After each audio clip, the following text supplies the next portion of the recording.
बाकी लोगों को कोई इंटरेस्ट नहीं है पढ़ाई में?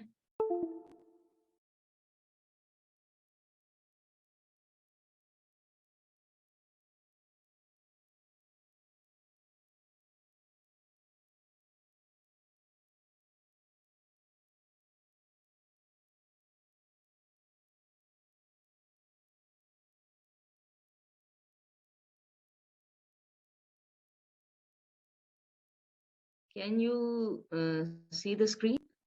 स्लाइड्स आपको नजर आ रही हैं बच्चों? Yes, ma'am. Yes, ma'am. Yes, ma'am. Yes, ma'am. कल क्या पढ़ा था हमने? Structure of proteins. अच्छा, कितने स्ट्रक्चरल लेवल है प्रोटीन्स के? 4. 4 होते हैं। कौन कौन से? Primary, secondary, tertiary, and Primary, tertiary, quaternary. अच्छा, हर मैन इजाज अनम्यूट करो अपना माइक। जी मैम। अच्छा बेटे, आप मुझे ये बताओ कि हम प्राइमरी स्ट्रक्चर किसको कहते हैं? The sequence of amino acids in a polypeptide chain.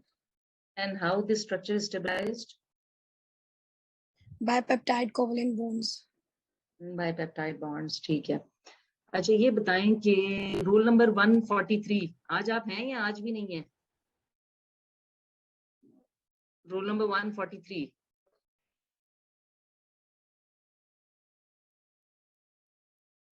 आज भी नहीं है, रोज का मसला है भाई। 143 roll, are you not there in the class?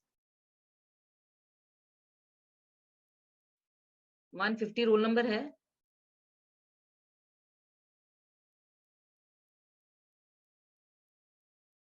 One 150 roll number नहीं है क्लास में। सीआर आपने कल भी मुझे वो रोल नंबर नहीं सेंड किए। CR, are you in the class? Yes ma'am. नहीं, मैं जीआर की बात कर रही हूँ, सॉरी। जी मैम। आपने मुझे रोल नंबर सेंड नहीं किए थे जो कल रिस्पॉन्ड नहीं कर रहे थे। जी मैम, मेरे पास लिखे हैं, मैं आपको आज भेज दूंगी अकाउंटली। अच्छा, आज के रोल नंबर्स नोट कासिम शीर है, उसने लीव ली हुई है। किसने लीव ली हुई है? मैं 150 कासिम शीर है, उसने लीव ली हुई है कोरोना की वजह से।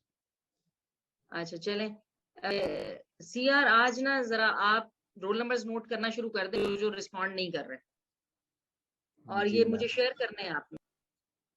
जी कुरतुलैन, अनम्यूट करो अपना माइक। जी मैम। अच्छा बेटे, आप मुझे ये जो सेकेंडरी स्ट्रक्चर होते हैं वो कितने टाइप के होते हैं? मैम 2 के। अच्छा बताओ, कौन से 2 टाइप है बताओ ना, कौन है 2 टाइप्स के बताओ। मैम अल्फा हेलिक्स और बीटा प्लेटेड शीट्स। अच्छा, बीटा प्लेटेड शीट्स हैं। समीन, आप कुछ और ऐड करेंगी इसके अंदर? अनम्यूट करें अपना माइक। समीन, पलक, तानी, अनम्यूट कीजिए अपना माइक। इनका नाम नोट करें और इनका रोल नंबर मुझे सेंड करें प्लीज। जो जो रिस्पॉन्ड नहीं कर रहे, नाम रोल नंबर उसको कर लीजिए, नोट कर लीजिए। मैम समीन नाम है। समीन, फलक, सीन, सीआर, जीआर में दोनों कह रही हूं, आप नोट करेंगे और मुझे सेंड करेंगे। जी हम कर लिया नोट। जी मैम समीन, आप सोई भी जाग गई हैं? आप मुझे बताइए, can you do you want to add some other secondary level structures जो आपकी फ्रेंड ने बताए उसके अलावा?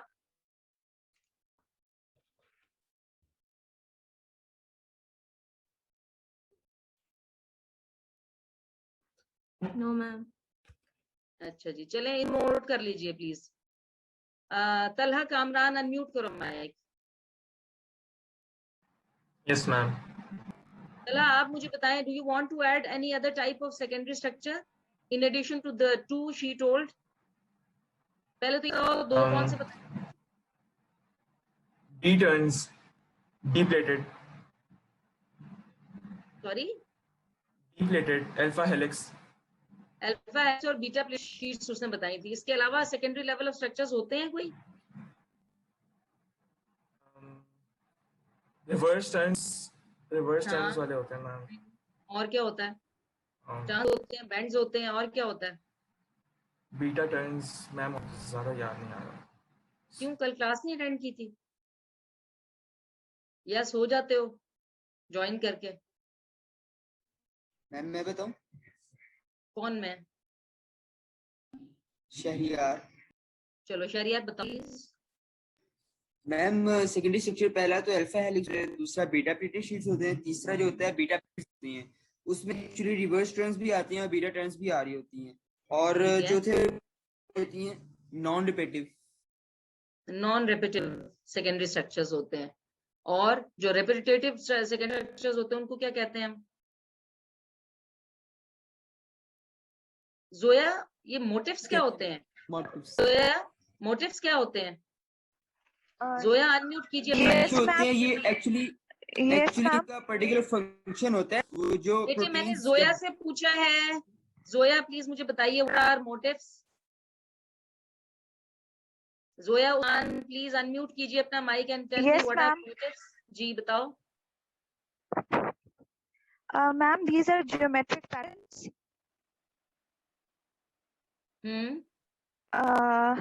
And they are connected by loop regions. तो ये secondary ma'am. Type of structure है या टर्शियरी लेवल ऑफ स्ट्रक्चर है? नहीं मैम, ये सेकेंडरी हैं, super Secondary secondary type. Structures. अच्छा, तो अली इफ्तिखार प्लीज अनम्यूट करो अपना माइक। अली इफ्तिखार अपना माइक अनम्यूट कीजिए। Yes ma'am. अच्छा बेटे, आप मुझे ये बताइए कि टर्शियरी लेवल ऑफ स्ट्रक्चर क्या है? Ma'am tertiary level of structure में hydrophobic interactions, disulphide bonds, H bonds और इसके अलावा आयनिक बॉन्ड्स होते हैं और पेप्टाइड बॉन्ड्स होते हैं। नहीं, पेप्टाइड बॉन्ड्स तो प्राइमरी उसमें बन जाते हैं ना। टर्शियरी लेवल ऑफ स्ट्रक्चर जब आता है तो उसमें पेप्टाइड बॉन्ड्स नहीं बनते, they are already present in the primary level of structure. जब टर्शियरी लेवल बनता है तो इसमें एडिशनल ये बॉन्ड्स बनते हैं, जिससे क्या होता है, it leads to formation of what? Ma'am it leads to formation of folding domain होता है।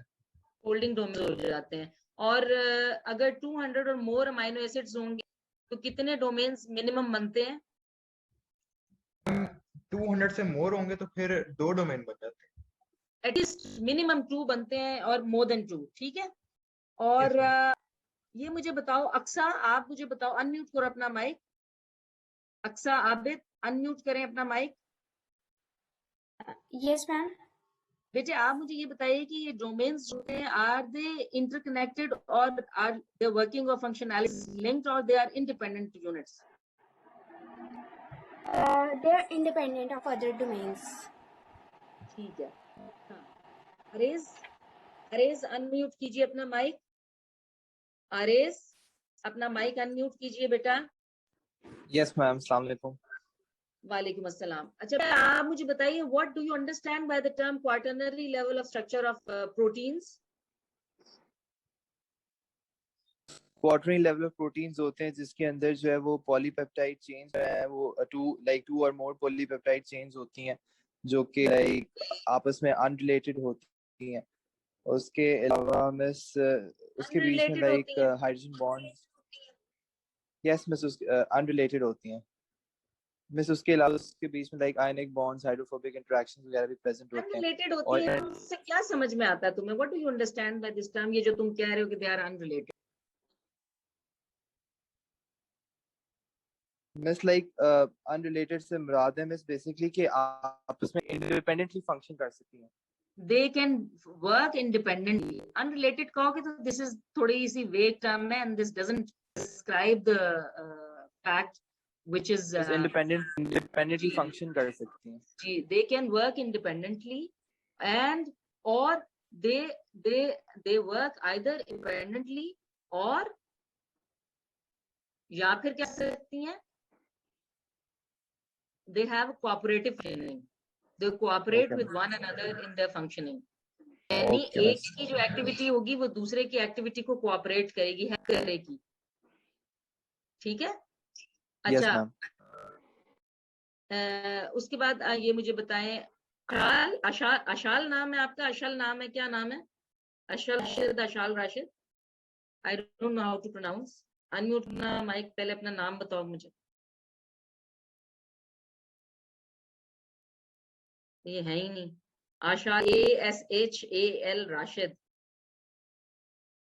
इनको नोट कर लीजिए, CRGR प्लीज, और इनका रोल नंबर सेंड कीजिए। Okay ma'am. अच्छा जी, हमजा, हमजा अनम्यूट करो अपना माइक।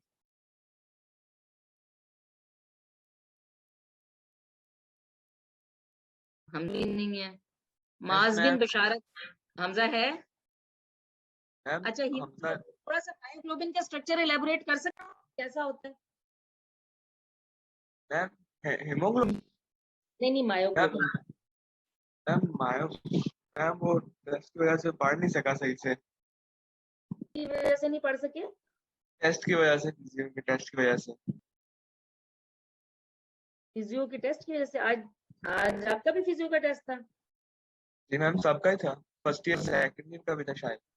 मैम अभी टेस्ट बस देखे थे। दोनों का फिजियो का टेस्ट। यस मैम, इसलिए पढ़ नहीं पाए हम सही से। अच्छा, क्लास तो ली थी, क्लास में भी नहीं सुना था, वो फिजियो ही पढ़ रहे थे। मैम क्लास ली थी, लेकिन वो रिवाइज करने के बाद और होती है ना, तो रिवाइज नहीं किया वो। रिटेन ही रहता है एक आइडिया तो होगा ना किस किस्म का होता है मायोग्लोबिन। अगर क्लास ली है और सुना तो एक वेग आइडिया तो होगा तुम्हें कि कैसे होता है मायोग्लोबिन। किस टाइप ऑफ प्रोटीन है ये? What type of protein is this? किस क्लास में आती है? जब इसका हेडर स्टार्ट किया था तो हमने क्या कहा था? सेकेंडरी स्ट्रक्चर में। सेकेंडरी स्ट्रक्चर के अंदर आती है बेटा, टर्शियरी स्ट्रक्चर की एग्जांपल है ये मायोग्लोबिन जो है। मैंने आपको क्वेश्चन भी बताया था कि यूजुअली क्वेश्चन करते हैं कि elaborate quaternary structure of myoglobin with reference to tertiary level of structure. और क्वार्टरली के एग्जांपल में मैंने आपसे कहा था कि वो हीमोग्लोबिन के रेफरेंस से आपसे पूछ सकते हैं, एक्सप्लेन करें quarterly level of structure with reference to haemoglobin. तो मैंने ये कहा था कि हीमोग्लोबिन और मायोग्लोबिन दोनों हीम प्रोटीन्स हैं। याद आया या नहीं? क्यों कहते हैं हीम प्रोटीन्स? इनमें हीम ग्रुप की वजह से, उसमें आयरन, हीम ग्रुप होता है। हीम ग्रुप, और हीम ग्रुप में mainly he is associated with what in the middle? It is associated iron, with iron, and iron has two binding sites. One, it binds with what? Globin chain से ये किस residue को bind करता है? Histidine के through. और दूसरी तरफ ये किससे बाइंड करता है? ऑक्सीजन मॉलिक्यूल के साथ बाइंड करता है। तो मायोग्लोबिन का स्ट्रक्चर कैसा था? मायोग्लोबिन इसका क्वाटरनरी स्ट्रक्चर है, कॉम्प्लेक्स स्ट्रक्चर मैम, हेलिकल था।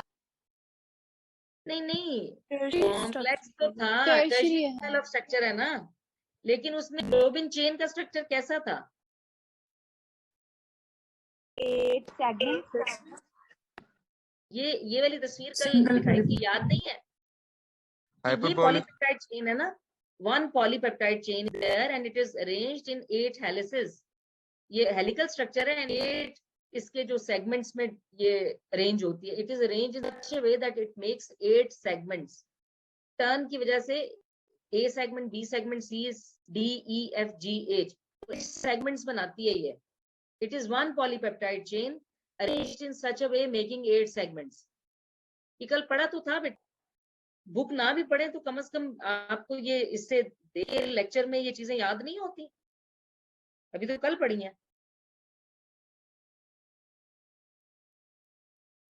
और फिर उसके बाद मैंने आपसे कहा था मायोग्लोबिन का स्ट्रक्चर ये है, तो ये एक चेन है। हीमोग्लोबिन में इसी तरह की 4 चेन्स होती हैं, और हीमोग्लोबिन में बेसिकली होता क्या है, इसी तरह की 4 चेन्स हैं।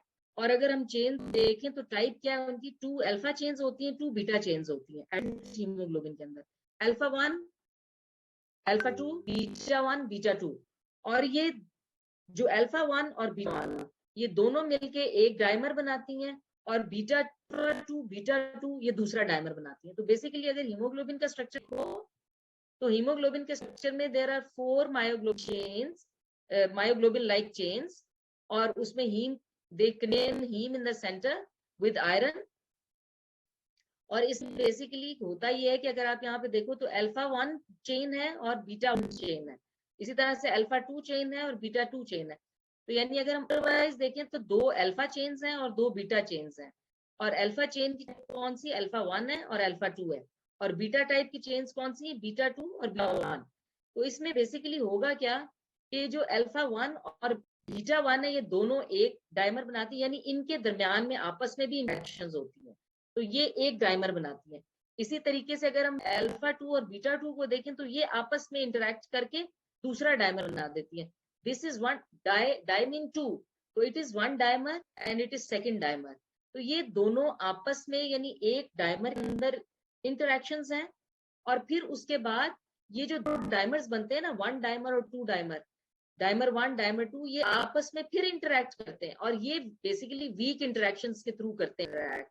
ये तो हाइड्रोफोबिक इंटरेक्शंस और आयनिक ब्रिजेस वगैरह बनती हैं, लेकिन यहाँ पे हाइड्रोजन बॉन्ड्स के साथ दोनों डायमर 1 और D2 जो है ये आपस में एक दूसरे के साथ इंटरेक्ट करता है। तो ये मैंने आपको कल ये सारी चीजें मैं करवा चुकी हूँ। तो इसमें मैंने आपसे कहा था कि इंटरचेन और इंट्राचेन इंटरेक्शंस इस तरह से बन रही होती है इनके दरमियान में। तो इंटरचेन जो है बेसिकली अल्फा 1 सब यूनिट और बीटा 1 सब यूनिट, या अल्फा और बीटा सब यूनिट्स के दरमियान में जो बनती है दीज आर इंटरचेन इंटरेक्शंस, और ये आपस में इंटरेक्ट करके 1 जो होता है बीटा 1 अल्फा 1 ये एक डायमर बना देती है, और दूसरी बीटा 2 अल्फा 2 ये दूसरा डायमर बना देती है। और इस तरह से ये जो दोनों मेंबर्स हैं, मतलब अल्फा 1 और बीटा 1 जब ये डायमर बना रही हैं तो इन दोनों के दरमियान में आयोनिक और हाइड्रोजन बॉन्ड वगैरह इंटरेक्शंस होते हैं, और two dimers are able to move with respect to each other being held together primarily by polar bonds, यानी हाइड्रोजन बॉन्ड्स के थ्रू डायमर 1 और डायमर 2 आपस में इंटरेक्ट करते हैं, and in relation to one another they are mobile, they are flexible. ठीक है, और ये जो वीक इंटरेक्शंस होती हैं they help these dimers to make them mobile. ठीक है, और ये relative space यानी पोजीशन अपनी ऑप्ट करती है in the case of deoxy and oxy haemoglobin form में। तो हम जब बात करते हैं, ये मैं आपको डायग्राम दिखाती हूँ, ये डायग्राम अगर आप देखो तो इसमें आप ये देखो कि ये डायमर 1 बन रहा है और ये डायमर 2 बन रहा है। डायमर 1 अल्फा 1 और बीटा 1 के दरमियान दोनों इंटरेक्ट करते हैं तो एक डायमर बनता है डायमर 1, और अल्फा 2 बीटा 2 जब आपस में इंटरेक्ट करते हैं तो ये डायमर 2 बना देते हैं। अगर आप ये देखो तो इन दोनों के दरमियान में आपस में इंटरेक्शंस हैं, ये इंटरेक्ट करके ये एक डायमर बन गया, और ये आपस में इंटरेक्ट करके दूसरा डायमर बन गया, और इन दोनों डायमर्स D1 डायमर 1 और डायमर 2 के दरमियान में भी हाइड्रोजन बॉन्ड्स बने हुए हैं, जिससे ये दोनों भी आपस में इंटरेक्ट करते हैं। लेकिन एक चीज याद रखिएगा कि जब ऑक्सीजन यहाँ नहीं होती तो दीज इंटरेक्शंस आर कंपैरेटिवली मोर, ये ज्यादा बॉन्ड्स बनते हैं, और ये क्या करता है, ये बेसिकली इसको हम कहते हैं टेंस फॉर्म या टॉट फॉर्म या T form of haemoglobin, and this form is deoxy haemoglobin. इस फॉर्म में कोई ऑक्सीजन मॉलिक्यूल नहीं है और दो डायमर्स के दरमियान में इंटरेक्शंस ज्यादा।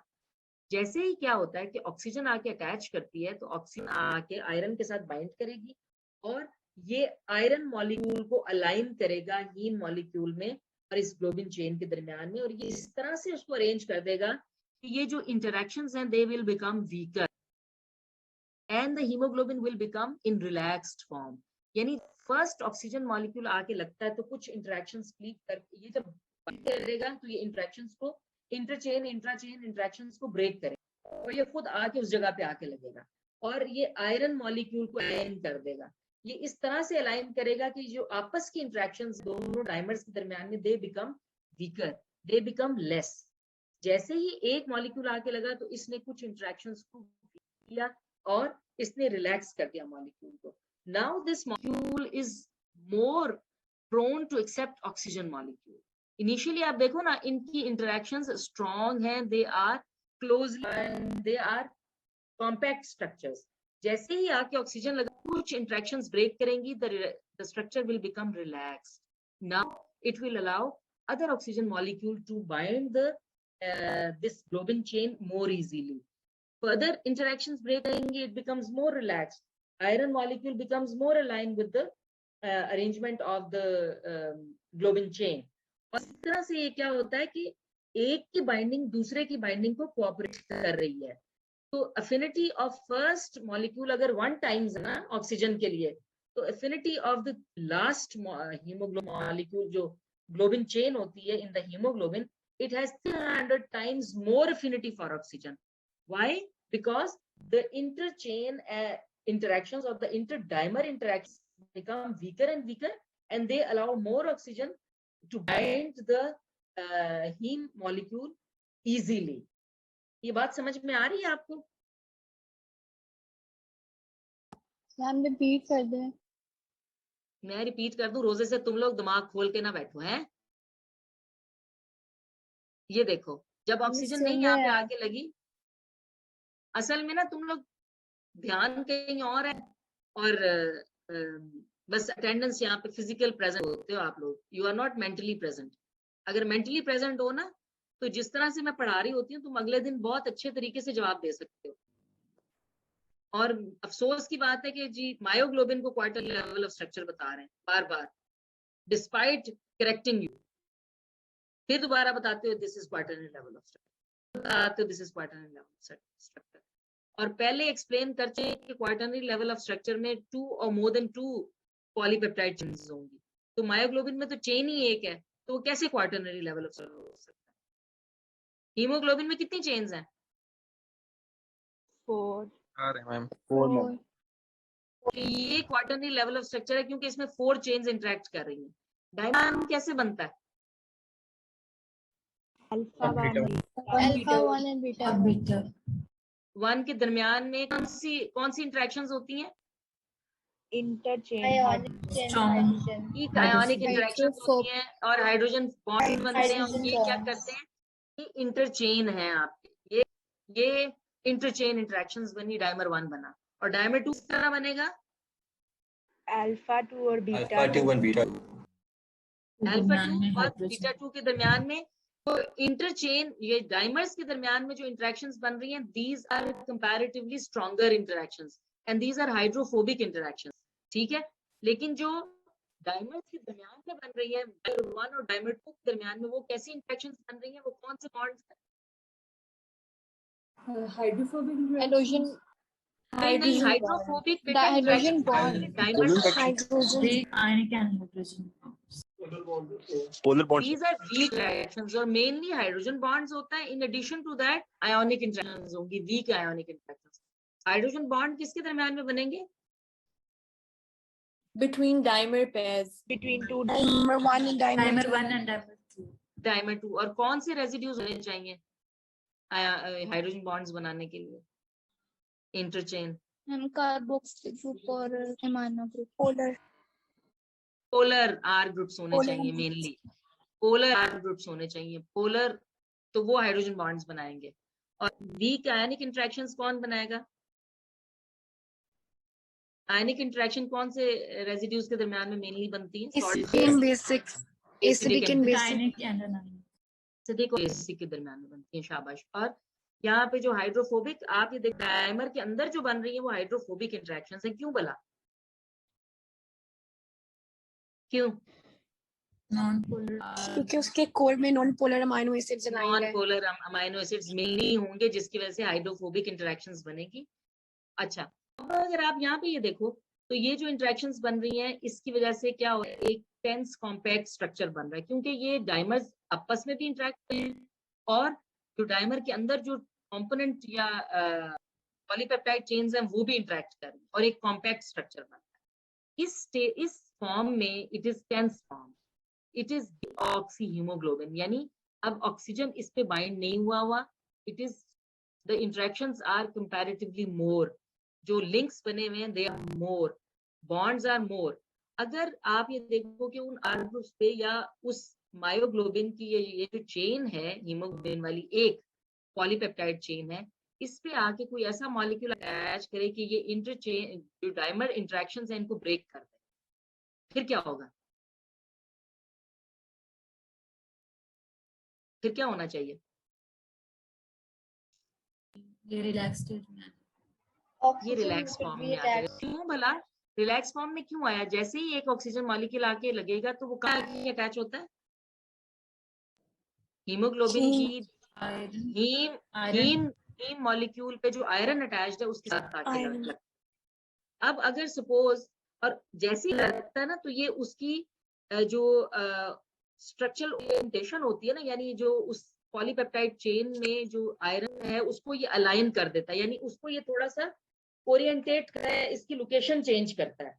लोकेशन किस तरह से चेंज करता है? अलाइनमेंट करता है, रादर आई मस्ट से। जैसे ही ऑक्सीजन आके अटैच करता है ना, ये उस आयरन मॉलिक्यूल की अलाइनमेंट को चेंज करता है। जैसे ये चेंज करेगा तो क्या होगा, ये इंटरेक्शंस जो बन रही है ना डायमर्स के दरमियान में, they will be broken down. जैसे ये टूटेंगी तो क्या होगा, वीक इंटरेक्शंस है ना, जैसे ही टूटेंगी तो क्या होगा, ये आपस की इंटरेक्शंस वीकर हुई। Now the molecule is more susceptible to receive oxygen और to bind with the oxygen. ठीक है, जब आपके कोई भी स्ट्रक्चर कॉम्पैक्ट होगा तो ये अलाउ नहीं करता आउट मूवमेंट को। जैसे ही वो इसकी इंटरेक्शंस ब्रेक करती हैं, now it is in relax form, तो ये एक्सेप्ट करता है मॉलिक्यूल्स को to come in, it accepts molecules. तो हीमोग्लोबिन में बिल्कुल इसी तरह होता है, जब ये डीऑक्सीजनेटेड फॉर्म में होता है ना, यानी ऑक्सीजन इसके साथ नहीं लगी हुई, चारों मॉलिक्यूल्स पे नहीं लगी हुई, तो इनके इंटरचेन इंटरेक्शंस आर स्ट्रॉन्गर। लेकिन जैसे ही पहला ऑक्सीजन मॉलिक्यूल, यानी उसके लिए आपको कंसंट्रेशन ज्यादा चाहिए, एफिनिटी लो होती है। जब डीऑक्सी फॉर्म में होता है ना हीमोग्लोबिन, तो इसकी affinity for oxygen is very low. आपको ज्यादा सैचुरेशन चाहिए ऑक्सीजन की to bind the oxygen with the haemoglobin molecule. लेकिन फिर क्या होता है, जब आप ग्रेजुअली मॉलिक्यूल बाइंड करता है ऑक्सीजन का, तो नेक्स्ट मॉलिक्यूल की बाइंडिंग जो होती है दैट बिकम्स ईजियर। क्यों आसान हो जाती है वो, क्यों आसान होती है बताओ? इंटरेक्शंस वीक हो जाते हैं, ऑलरेडी इंटरेक्शन वीक हो जाते हैं, जिसकी वजह से फिर वो जैसे इजी इंटरेक्शन स्टेट में नाउ इट हो जाएगा और अटैचमेंट के लिए। To receive oxygen molecule.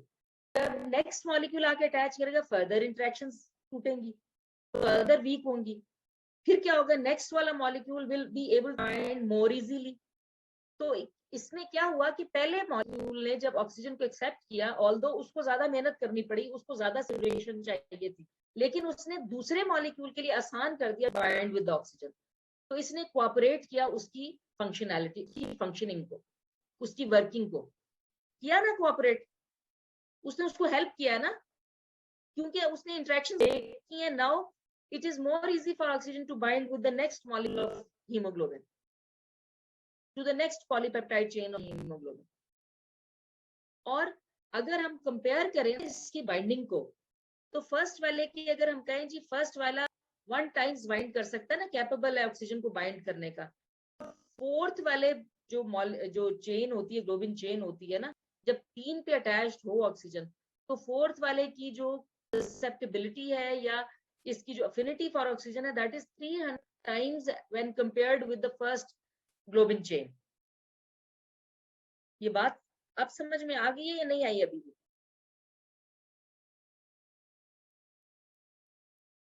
कोई जवाब नहीं है? यस मैम, सबको समझ में आ गई है? अब आपको haemoglobin can exist in 2 forms, short form, tense form, या आर फॉर्म या रिलैक्स्ड फॉर्म। रिलैक्स्ड फॉर्म कौन से वाला हीमोग्लोबिन है? Oxy haemoglobin. हीमोग्लोबिन। और टेंस वाला कौन सा हीमोग्लोबिन है? Deoxy haemoglobin. Deoxy haemoglobin. Clear होगी यहाँ तक बात? Yes ma'am. चलें, Yes, ma'am. now let's start with protein folding। Oxygenated state में अब अगर आपसे कोई कहे Deoxygenated। Quaternary level of structure को एक्सप्लेन करो with reference to the haemoglobin structure, तो आप फिर क्या है, किस तरह से कैसे करोगे इसको एक्सप्लेन? रोल नंबर 137 आप हैं क्लास में? Roll number 147, are you in the class और नो? 147, 146, 145, ये रोल नंबर्स बेटा नोट करते जाएं प्लीज। 145, 144, 143, टर्मिनल रोल नंबर्स कभी भी नहीं होते क्लास में मैम मैम, ये 143 में है? मैं 143 का फोन आया था, वो कह रहा था कि उसका इंटरनेट पे प्रॉब्लम चल रहा है, नहीं उसके जहाँ पे है एरिया में उसके नहीं आ रहा इंटरनेट ना। नहीं, ये कभी भी नहीं होते क्लास में, जब भी इनके नाम लो ये नहीं होते क्लास में। ये 143 ये क्लास बंद करने के बाद मैसेज आएगा इसका मुझे, I was busy, I was sick, I had fever, I had फलाना प्रॉब्लम, I had डमकाना प्रॉब्लम। ये रोज की रूटीन है इनकी। And this roll number is never in the class.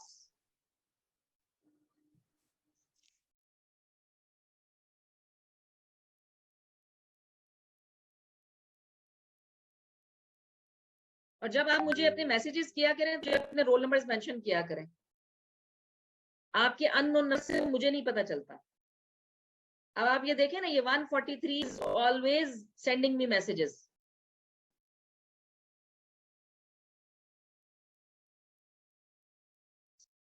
He always has issues. 142 class में है। 143 141 यस मैम। जी 141। अच्छा भैया, हम ये नया टॉपिक स्टार्ट करें प्रोटीन फोल्डिंग का। प्रोटीन फोल्डिंग हम इतना ढेर सारा पढ़ चुके प्रोटीन्स का भी। उससे पहले हमने उनके जो इंडिविजुअल अमाइनो एसिड रेसिड्यूज हैं उनकी बहुत सारी इंफॉर्मेशन ले ली, सब कुछ कर लिया। तो मुझे ये बताओ कि प्रोटीन फोल्डिंग बेसिकली आपके हाइड्रोफिलिक एनवायरनमेंट में इनिशिएट कैसे होती है?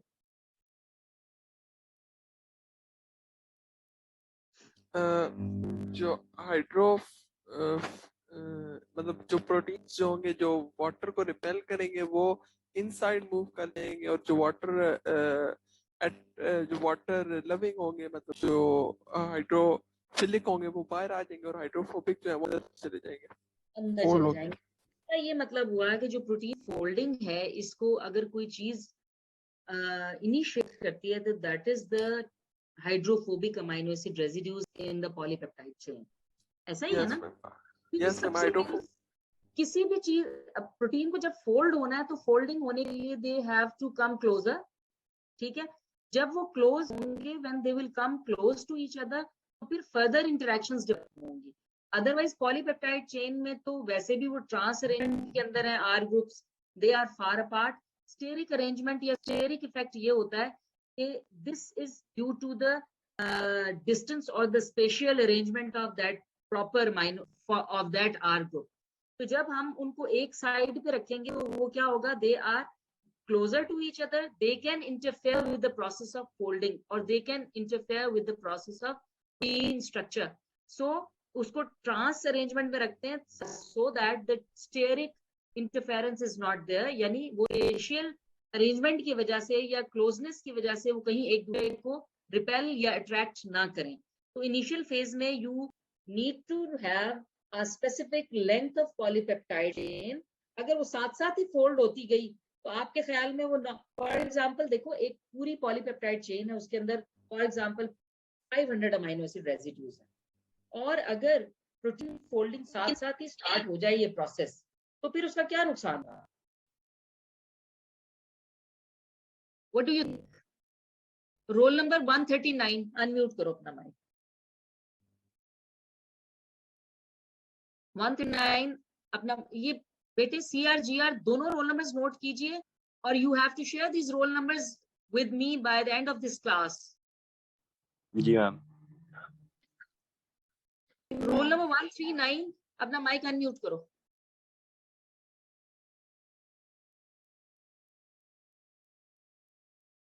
वन 138 वालेकुम अस्सलाम। अच्छा, साथ साथ फोल्डिंग शुरू हो जाए तो क्या नुकसान होगा इसका?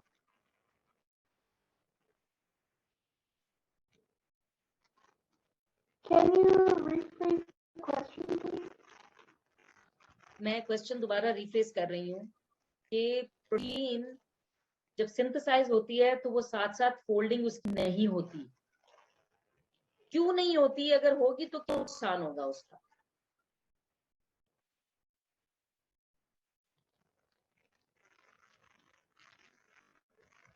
I'm not sure. You are not sure. अच्छा, 127 यस मैम। आपको कुछ आइडिया है? मैम मिस फोल्डिंग हो सकती है। मिस फोल्डिंग हो सकती है। मिस फोल्डिंग से क्या मतलब है आपका?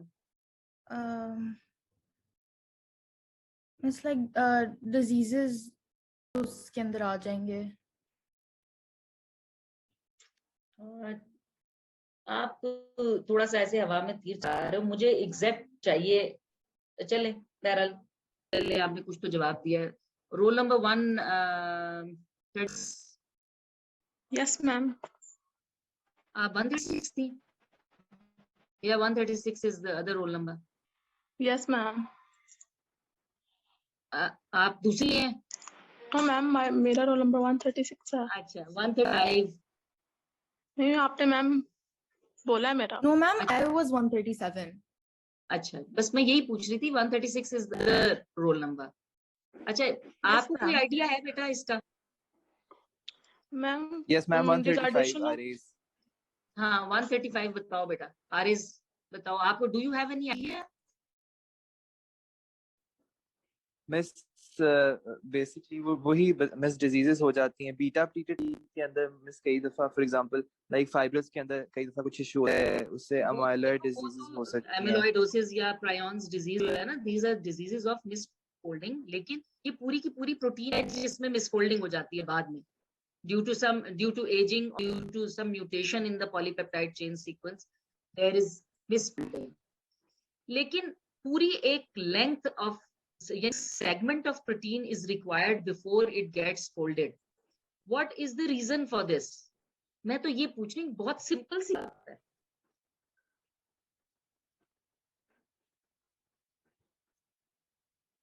किसी को, आप में से किसी को, मैं रोल नंबर नहीं बुला रही, any one of you, do you have any idea कि ये साथ साथ 131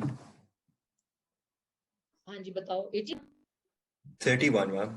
31 अच्छा, बताओ आप थिंक। मैम अगर फोल्डिंग हो जाएगी इसका स्ट्रक्चर चेंज हो जाएगा, लाइक पोलर ग्रुप्स में बाहर आना था वो अंदर हो जाएंगे और फिर लाइक अपना फंक्शन ही परफॉर्म कर सकेगी सही तरह।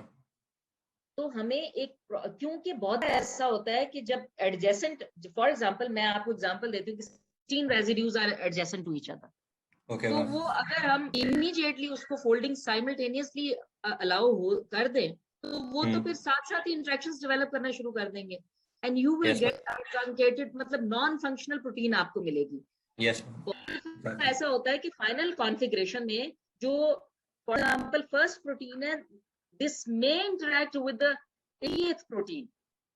Yes ma'am. तो अगर तो वो आपने बीच में कोई और इंटरेक्शन उसने डेवलप कर ली तो you don't want those interactions, ठीक है? हाँ, तो वो आपको नॉर्मल प्रोटीन स्ट्रक्चर नहीं मिलेगा, तो आपको एक प्रॉपर फुल लेंथ स्ट्रेच चाहिए before starting the protein folding.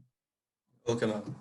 अच्छा, मुझे ये बताओ कि अगर हम ये, वैसे तो ये प्रोटीन फोल्डिंग का जो पूरा इंफॉर्मेशन होती है that is available on what? That is available on the sequence of amino acids ना, जो पॉलीपेप्टाइड चेन में amino acid they will determine कि फाइनली इसने कैसे फोल्ड होना है,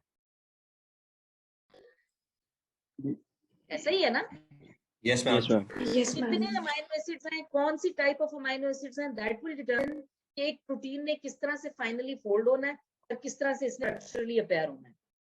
लेकिन आपने देखा होगा कि डीनेचुरेशन इज अ प्रोसेस जिसके अंदर क्या होता है कि इंक्रीज्ड हीट या फिजिकल या केमिकल रिएजेंट्स होते हैं जिनकी प्रेजेंस में प्रोटीन जो होती है वो अपनी जो टर्शरी और quaternary level of structure loose कर जाती है, secondary level of structure loose कर जाती है, but still the tight bond और the primary level of structure is maintained. But the normally the process of denaturation is not reversed, although it is reversible, but usually what happens once the protein is denatured, it is not reversed. उसकी वजह अपने ज़हन में क्या आती है? What could be the reason? क्यों नहीं रिवर्स होती? हालांकि सीक्वेंस ऑफ अमाइनो एसिड तो वहीं पड़े हुए हैं, वही के वही अमीनो एसिड्स हैं, प्राइमरी स्ट्रक्चर को तो कुछ भी नहीं होता, सिर्फ उसकी जो क्वार्टरली और टर्शरी लेवल ऑफ स्ट्रक्चर या हेलिकल स्ट्रक्चर जो बनता है वो सिर्फ उसकी इंटरेक्शंस क्लीव करती है डीनेचुरेशन के अंदर। मैं कोएगुलेशन की बात नहीं करी, मैं डीनेचुरेशन की बात कर रही हूँ। Denaturation is a reversible process under ideal conditions. Usually it is not reversed. What do you think, what can be this? Ma'am जब वो डीनेचर हो जाती है तो सारे मतलब बॉन्ड्स जो हैं वो टूट जाते हैं और वो दोबारा नहीं। देखो इंफॉर्मेशन तो उसकी फोल्डिंग की उसी पॉलीपेप्टाइड चेन के ऊपर नहीं हुई, आपके पास full stretch of polypeptide chain वो लेंथ का पड़ा हुआ है, फिर क्यों नहीं वो रिवर्स होता? मैम उसके इंटरेक्शंस चेंज होते हैं, नए इंटरेक्शंस फॉर्म हो जाते हैं, उसके फंक्शंस डिफरेंट हो जाते हैं। अच्छा ठीक है, वो नए इंटरेक्शंस फॉर्म हो जाते हैं, वो who prevents these interactions before prior, यानी जो initially formation of these interactions prevented by something which is not available under in routine conditions, lekin ideal conditions mein this process can be reversed if those components are available, the process can be reversed. तो basically आप देखो तो सबसे पहले क्या होता है, polypeptide chain बनती है, हेलिकल स्ट्रक्चर बनता है, tertiary level of structure and then quaternary level of structure. These are the different level of folding of protein. So basically the sequence of amino acids and interactions between the side chains of the amino acid, they will determine how a polypeptide chain folds into its final configuration, या native protein. So as a peptide folds, its amino acid side chains are attracted and repulsed according to their R groups. ये चीज तो clear है ना आपको कि R groups basically determine करते हैं कि फाइनल कॉन्फ़िगरेशन क्या लेनी है किसी भी प्रोटीन ने, और पॉजिटिवली और नेगेटिवली चार्ज्ड जो R ग्रुप्स होते हैं they will attract each other, same charges will repel each other. ये चीजें तो सारी पता है ना, this is a repetition of the previous knowledge, है ना? Yes ma'am. Yes ma'am. अच्छा, अब ये जो interactions involving the hydrogen bonds, hydrophobic interactions, disulfide bonds, all exert an influence of the protein folding. ठीक है ना? इस process में सारी interactions जो होती हैं, they will influence the folding of the process of folding. लेकिन अगर हम protein folding को देखें, it is a stepwise process. ये ऐसे randomly नहीं होता। Stepwise process में first stage में क्या होता है कि सबसे पहले तो secondary structural segments formed, यानी या तो वो pleated sheets और helical structures बनेंगे। Second stage में क्या होता है, hydrophobic effect आता है। जैसे ही वो प्लीटेड शीट्स या सेकेंडरी लेवल ऑफ स्ट्रक्चर बनता है तो the amino acid R groups they come to each other, और फिर आपकी हाइड्रोफिलिक एनवायरनमेंट क्या करती है, जो हाइड्रोफोबिक रेजिड्यूज होते हैं उनको कोर की तरफ लेकर आती है और हाइड्रोफिलिक रेजिड्यूज को it bring them on the surface. और इस इनिशियल स्टेज में ये जो फोल्डिंग होती है हाइड्रोफोबिक रेजिड्यूज की इनटू द कोर, तो ये क्या बनाता है, it forms a molten globule. Then this molten globule is partially folded polypeptide polypeptide module of secondary structure, and it rearranges itself until a mature configuration is attained. यानी जब आप ये compact structure बनेगा तो और R groups भी they will become closer to each other and they will form interactions and they develop interactions, and finally a compact 3D structure is formed. और ये जो information है, this is present on the primary sequence of structure of amino acids, and the sequence of amino acids will determine the folding process, कि वो information क्या है, how they have to be folded, but it is difficult to explain why protein and denatured do not resume their native conformations under favorable environmental conditions. ठीक है, तो फिर what is that which determines कि how these protein foldings they are not, मतलब जो denaturation it is not reversed when the conditions are not ideal. So answer to this problem is the heat shock proteins. Answer to this problem is heat shock proteins. Initially basically होता क्या, there are special type of proteins which bind to the hydrophobic R groups or the R groups of the growing polypeptide chain, and once these bind to the hydrophobic R groups, they prevent formation of the molten globule, and further interaction in the polypeptide chain. यहाँ तक बात समझ में आई है कि basically there are specific type of proteins जिनको हम कहते हैं heat shock proteins. These are heat resistant proteins. They are there to bind with the hydrophobic R groups during the protein polypeptide chain synthesis. And these heat shock proteins are actually of two types: heat shock protein 70S and heat shock protein 60. Chaperones या chaperonins, इनके नाम सुने हुए आप लोगों ने?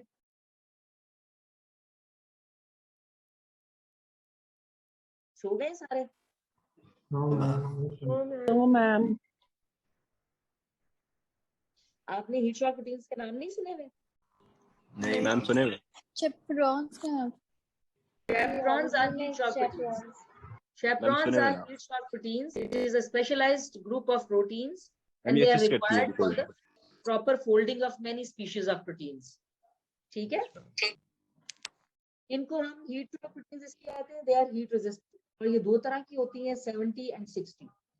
जो 70 होता है ये basically जो heat shock protein 70 हैं, these are oval shaped or and they bind the hydrophobic regions and they help to avoid interaction till required segment of protein polypeptide chain is synthesized.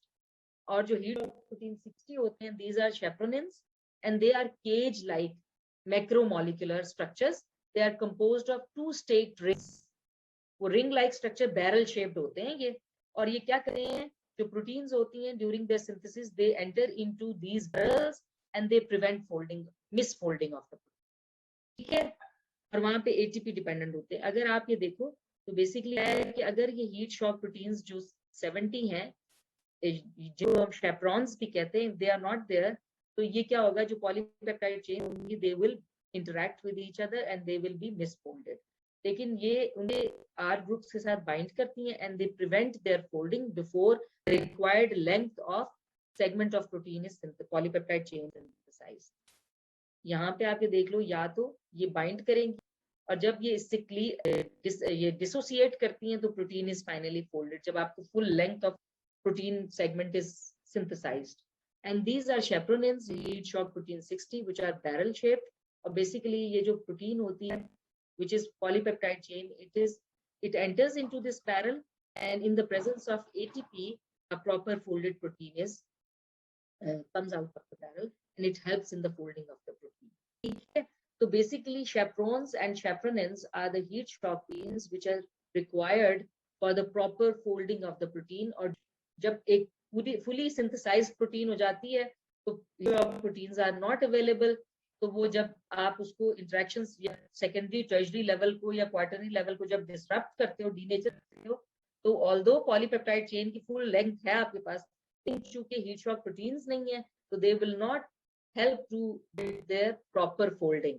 और वो फिर क्या होती हैं, दे आर कम, और वो नई इंटरेक्शंस जब डेवलप करते हैं तो they are converted into coagulant formation होती है और उनको हम फिर coagulation, they are coagulated proteins and coagulation is not reversible. Denaturation is reversible under ideal conditions, but coagulation is not reversible under ideal conditions. Ma'am coagulation का point please फिर से समझा दें. कोagulation में यही होगा ना, जब हीट शॉक प्रोटीन्स नहीं है तो फिर जो यूजर होंगे आर ग्रुप्स वो अपनी इंटरेक्शंस डेवलप कर लेंगे. अब यहाँ पे जो इंटरेक्शन डेवलप होंगी ये हैपहैजर्ड होंगी. They are not actually the interactions which were developed in the functional protein. अब ये वही वाली बात आ गई, हीट शॉक प्रोटीन्स नहीं है ना, तो उन्होंने उनके R ग्रुप्स को हाइड नहीं किया. They are not there to prevent the misfolding. तो जैसे ही आप डीनेचर करोगे तो usually what happens as heat shock proteins are not there, तो वो क्या करते हैं, they form abrupt interactions and they form coagulum. And this process is called coagulation. Once the coagulation occurs, it is not reversible. ठीक है? जी, thank you. अच्छा, मैं ये जरा ब्रेन टीजर और अटेम्प्ट करेगा. Which one of the following statement about protein structure is correct? ये CR जो है ये आप अनम्यूट करो अपना माइक. Yes, ma'am. चलो पढ़ो जरा फर्स्ट स्टेटमेंट क्या है। None of the following statement about protein structure is correct. हाँ, Proteins consist of one polypeptide can have quaternary structure. No, ma'am. हाँ, क्यों नहीं भला? क्वाटरनरी स्ट्रक्चर की डेफिनेशन क्या है? मैम एटलीस्ट 2 होने चाहिए. एटलीस्ट 2 होनी चाहिए. अच्छा, next GR please unmute mic. GR please unmute कीजिए अपना माइक. नहीं है क्लास में?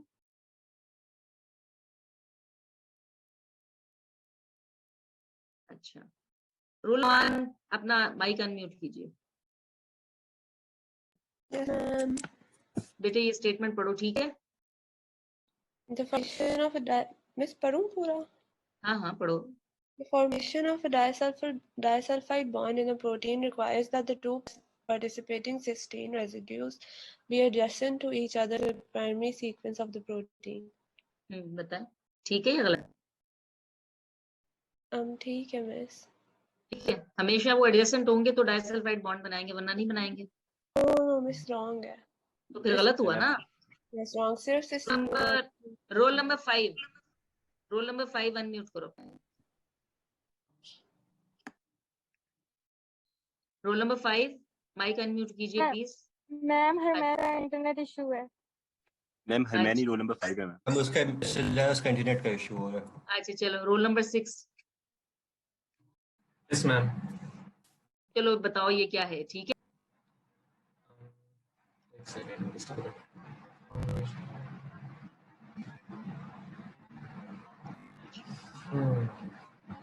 पढ़ो भाई. Roll number 6, are you there?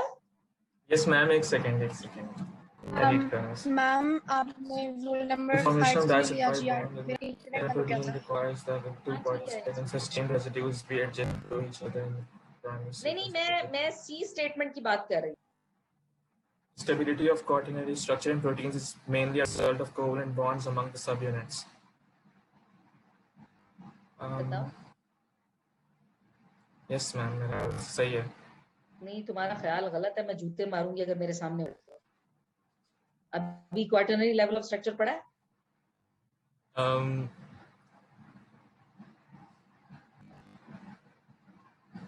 तो कौन से बॉन्ड्स थे उनके दरमियान में?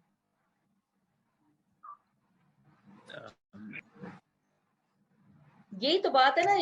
Hydrogen bonds. हाइड्रोजन बॉन्ड्स थे और हाइड्रोफोबिक इंटरेक्शंस, कोवलेंट इंटरेक्शंस होती हैं ये? नहीं. तो why don't you apply your knowledge? दिमाग नहीं चल रहा. क्यों नहीं चल रहा? किधर है दिमाग? फिजियो के टेस्ट ले गया. इस टेस्ट में वहीं दफन हो गया दिमाग. जी. ये तो बहुत बुरी बात है. ये तो अच्छी बात नहीं है. अब समझ में आ गया why it is false. चलो, रोल नंबर 7. Yes, ma'am. चलो ये पढ़ो statement. The degeneration of proteins always leads to irreversible loss of secondary and tertiary structure. बताओ सही है गलत है? मैम ये ठीक है. ठीक है. अगर शेफ्रॉन्स में उस एनवायरनमेंट में प्रोवाइड कर दूं तो फिर क्या रिवर्स नहीं होगी? होगी. तो फिर सही हुआ या गलत हुआ? गलत. Reversible loss of secondary and tertiary. Roll 10 unmute करो.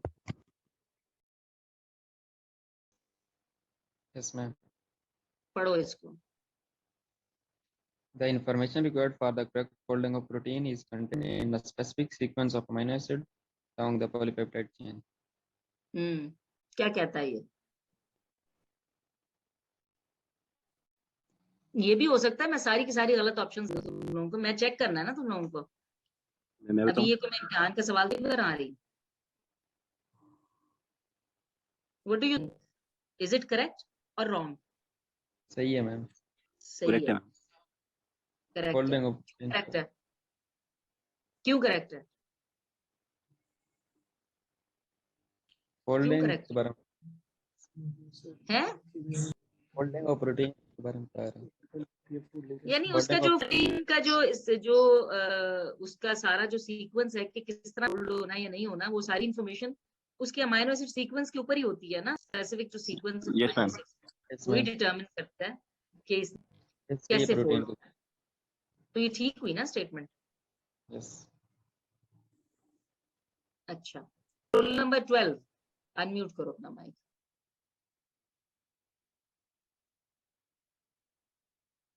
Roll number 12, roll number 15 unmute करें अपना माइक। Yes, ma'am. चलो पढ़ो इसको। अब particular पर्टिकुलर point- पार्शियल नहीं है।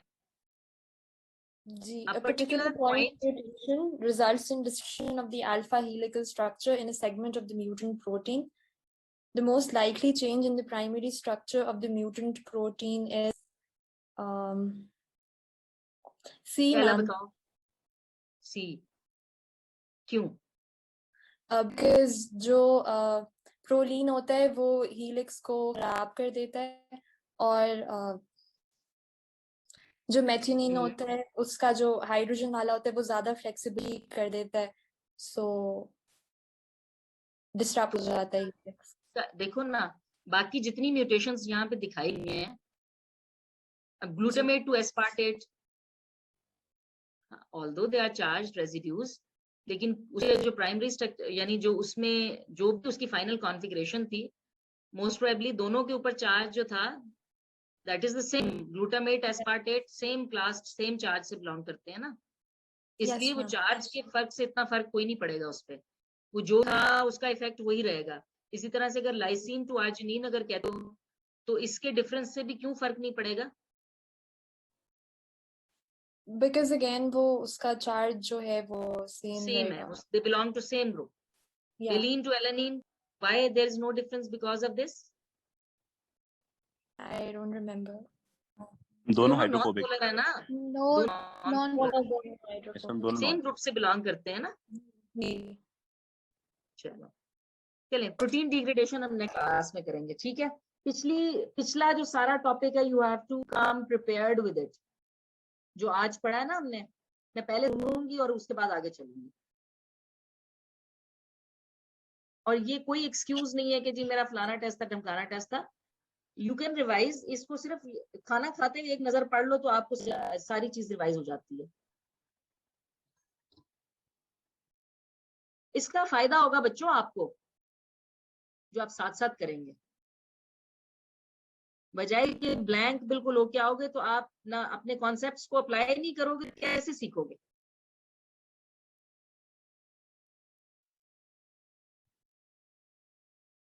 वैसे तो मेरा विचार है कि मैं तुम लोगों को डिग्रेडेशन भी करवा दूं। नहीं मैम, काफी है काफी आज के लिए मैम। हम लोग सुबह के उठे टेस्ट देके अभी मैम 1 मिनट के लिए बैठे। अच्छा चलो ठीक है।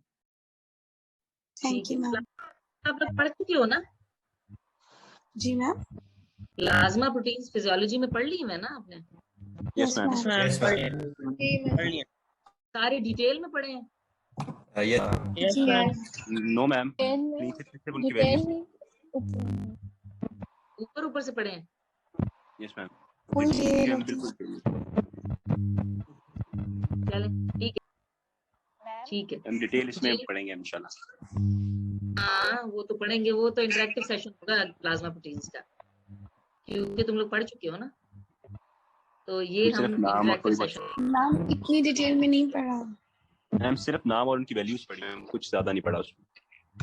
नाम और वैल्यूज बस? वैल्यूज वगैरह बस मैम, और कुछ उनके वो अल्फा स्टैंड और ये पूछ भी लूंगी क्या पढ़ा, मैं पूछ लूंगी किस एक्सटेंट तक पढ़ा तुम लोगों ने।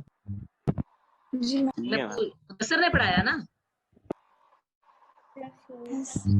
मैं मुदस्सर से सारी तफसील ले लूंगी तुम कितना पढ़ा है, और फिर अगर तुम लोगों ने डिटेल में पढ़ा होगा तो we'll have an interactive session on plasma proteins rather than. इंशाल्लाह मैम। ठीक है, ओके, अल्लाह हाफिज़। ओके, अल्लाह हाफिज़। मैम मिस मेरी बात सुने यार, आप सुने क्या हो रहा है मिस? ये प्रोटीन डिनेचरेशन में और जो प्रोटीन फॉर्मुलेशन है इसको प्लीज रिपीट कर दें, क्योंकि कंफ्यूजन हो रही है। कहीं पर हीट शॉक प्रोटीन्स हैं, कहीं पर नहीं है। तो इसलिए हीट शॉक प्रोटीन्स तो नॉर्मल फोल्डिंग के लिए चाहिए आपको। अच्छा denaturation basically is a process जिसमें प्राइमरी स्ट्रक्चर सिर्फ मेंटेन रहता है, बाकी सारे स्ट्रक्चर लेवल डिस्टर्ब हो जाते हैं, तो हम कहते हैं this is denaturation of protein. Under ideal conditions denaturation is reversible. Reversible क्यों रिवर्सिबल? इसलिए है कि वो प्राइमरी पॉलीपेप्टाइड चेन सीक्वेंस जिस पर फोल्डिंग का इंफॉर्मेशन पड़ी है वो है अवेलेबल आपके पास, और अगर आपके पास आइडियल सिचुएशन हो जाए यानी हीट शॉक प्रोटीन्स भी हो, सारी चीजें हो, तो you can fill the protein again in the native structural form. लेकिन आइडियल कंडीशन नहीं होती हीट शॉक प्रोटीन्स, अदरवाइज तो होती तो नहीं है ना। तो होती है कि once they are denatured what happens, the interactions are broken down, यानी उसके क्वाटरनरी, टर्शरी और सेकेंडरी लेवल इज डिसरप्टेड। अब सिर्फ पॉलीपेप्टाइड चेन है, तो अब यहाँ पे पॉलीपेप्टाइड चेन में अमाइनो एसिड्स आपस में इंटरैक्ट अटैच हैं पेप्टाइड लिंकेज के through, they can form interactions. अब ये इंटरैक्शंस जो होंगी they will not be the interactions which were present in the normal protein, क्योंकि वहां पे तो हीट शॉक प्रोटीन की वजह से जो स्ट्रक्चर डेवलप हुआ था या बना था वो ऐसा भी था कि हो सकता है फर्स्ट वाले ने इंटरेक्ट किया हुआ 15th के साथ, यहाँ पे तो एडजेसेंट रेजिड्यूज होंगे वही इंटरेक्ट कर लेंगे आपस में, क्योंकि उनकी इंटरेक्शन को प्रिवेंट ही कोई नहीं कर रहा। तो वो जब इंटरेक्ट करेंगे तो वो नॉर्मल प्रोटीन नहीं बनेगी, बल्कि दैट विल बिकम अ कोएगुलम। वो नई इंटरेक्शंस डेवलप कर लेंगे which were not present in the native protein, functional protein. So this coagulated protein will be non-functional. समझ आई है बात कि नहीं आई? ठीक है जी जी समझ आ गई। This is not reversible. Coagulation is not reversible. ठीक है? Thank you, ma'am. And denaturation can be reversed under ideal conditions. Means ideal क्या? आपकी हीट शॉक प्रोटीन्स भी हो, आपके एनवायरनमेंट भी वही हो जो बॉडी में थी, तो फिर that yes that can be reversed, but coagulation can not be reversed. ठीक है, ये पेपर में सवाल भी आता है, differentiate between coagulation and denaturation. Denaturation में सिर्फ disruption of the quaternary, tertiary and secondary structures, primary structure is maintained, this is denaturation. Coagulation में further new interactions developed, coagulum is formed, that is coagulation. ठीक है, अल्लाह हाफिज। अल्लाह हाफिज। Ma'am जी जी ma'am मैंने ये पूछना था, जो बीटा बैंड्स हैं हमने पढ़ा बीटा बैंड्स, मैम वो बीटा प्लेटेड बैंड्स लेके आते हैं, ये समझ नहीं आ रहा बीटा बैंड्स की। देखिए बैंड्स जो होते हैं ना, बैंड्स जब प्रोटीन अपनी ये सुपर सेकेंडरी स्ट्रक्चर बनाता है ना, तो उसने जाहिर देखो उसने फॉर एग्जांपल कनेक्ट करना है तो वो लूप्स थ्रू कनेक्ट करेगा। अगर पॉलीपेप्टाइड चेन ने अब स्ट्रक्चर को मोड़ना है, यानी वो स्ट्रेट स्ट्रक्चर है, स्ट्रेट स्टैंड है ना, जब उसने मुड़ना है, अपनी डायरेक्शन चेंज करनी है, तो वो बेंड या टर्न लेगा ना। और मैम बेंड या टर्न वो बीटा प्लेटेड शीट में आएंगे या फिर लूप्स जो बने होंगे? बेटा लूप एक अलग चीज है जो कि जरा बेंड्स जो उसमें 4 अमाइनो एसिड रेसिड्यूज होंगे, अगर वो ज्यादा अमाइनो एसिड रेसिड्यू है तो उसको हम लूप कह देंगे, लूप लाइक स्ट्रक्चर कहते हैं। मैम पॉलीपेप्टाइड चेन बेंड्स लेती है।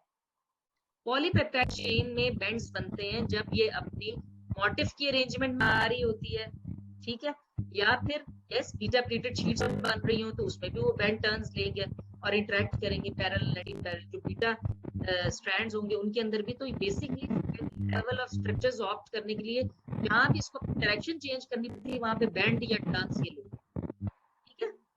और जो मायोग्लोबिन है उसमें हमारे पास बीटा प्लेटेड शीट होंगी ना अल्फा हेलिक्स के साथ? जो मायोग्लोबिन हेलिकल स्ट्रक्चर्स हैं, यानी इसमें बीटा प्लेटेड शीट नहीं होगी, सिर्फ हेलिक्स होंगे। मेरे ख्याल में तो हेलिकल स्ट्रक्चर ही है जी। तो मैम इसका मतलब फिर जो हेमोग्लोबिन है उसमें बीटा प्लेटेड शीट होंगी या नहीं?